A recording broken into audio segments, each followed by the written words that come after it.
जी, शुक्रिया राजीव जी। देखिए, कर्नाटक की जो हार हुई है बीजेपी की, वो उनके लिए उनको एक्सपेक्टेड नहीं थी और एक तरीके से उनकी उम्मीदों पे तुषारापात हुआ है और तुषारापात भी छोटा-मोटा नहीं हुआ है। हंग असेंबली की बातें की जा रही थी, लेकिन वहाँ हंग असेंबली की तो बात ही छोड़ी, क्लियर मेजॉरिटी से भी आगे निकल गई है कांग्रेस सरकार। तो उसमें ऑपरेशन लोटस की भी संभावना बहुत धूमिल पड़ गई है उनके लिए, जो कि नामुमकिन ही लगता है। और आज के जो जनता का जो मैंडेट है उसको देखते हुए तो ऑपरेशन लोटस की बात तो आप भूल ही जाइए, क्योंकि कांग्रेस ने आते ही अपनी पांचों गारंटीज के बारे में उन्होंने कैबिनेट में प्रस्ताव पारित कर दिया है। तो उससे जनता बहुत ज्यादा उम्मीद उनको बंधी है कि हमने सही व्यक्ति को, सही पार्टी को सत्ता में बैठाया है और जो हमारे हित के लिए काम करेगी। अब देखिए, विपक्षी एकता की बात देखिए, हम शुरू से ही जब भी आपके चैनल पे बात होती रही तो उसमें कहा गया कि कर्नाटक के चुनाव में कांग्रेस की जीत हार का से ही हम अनुमान लगा पाएंगे कि विपक्षी एकता का ऊंट किस करवट बैठेगा, जी। कि उसमें विपक्षी एकता हो भी पाएगी या नहीं, हो भी जाए तो कांग्रेस की अगुवाई में होगी या नहीं।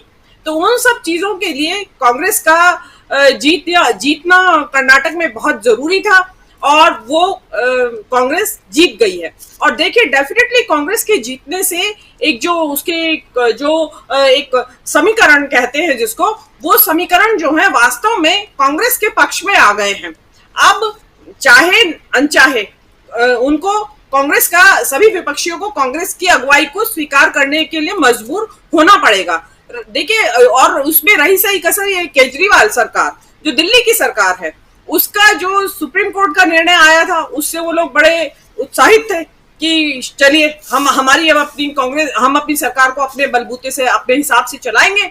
लेकिन जो सेंट्रल गवर्नमेंट ने अध्यादेश जारी करके उस पर तुषारापात किया, उसके ऊपर बिल्कुल ठंडा पानी डाल दिया, उससे न केवल केजरीवाल बल्कि पूरे विपक्ष को अब दोबारा से सोचने के लिए बाध्य होना पड़ा है कि जो मोदी सरकार है उनका कोऑपरेटिव संघवाद, कोऑपरेटिव फेडरलिज्म, सहकारी संघवाद में विश्वास नहीं है।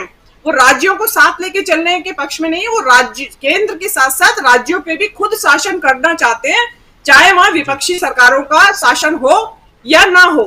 तो ये चीज एक दोबारा से सीमेंट का काम करेगी विपक्षी एकता के को बढ़ाने में। और उसमें नीतीश कुमार, मुझे ऐसा लगता है, जो आज नीतीश कुमार का आज भी वो एक्टिव हैं, तो मुझे ऐसा लगता है कि नीतीश कुमार जो हरकिशन सिंह सुरजीत का रोल था, वो रोल दोबारा से, उस रोल में शायद मुझे लगता है कि नीतीश कुमार दोबारा से उस रोल में दिखाई देंगे। वो जाने दीजिए कि उनकी पार्टी की कितनी सीटें आएंगी या नहीं आएंगी।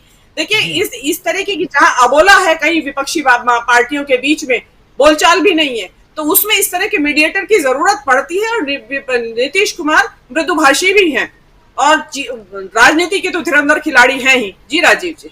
जी बिल्कुल बिल्कुल मीनू जी, आप गायब हो गए, लेकिन आप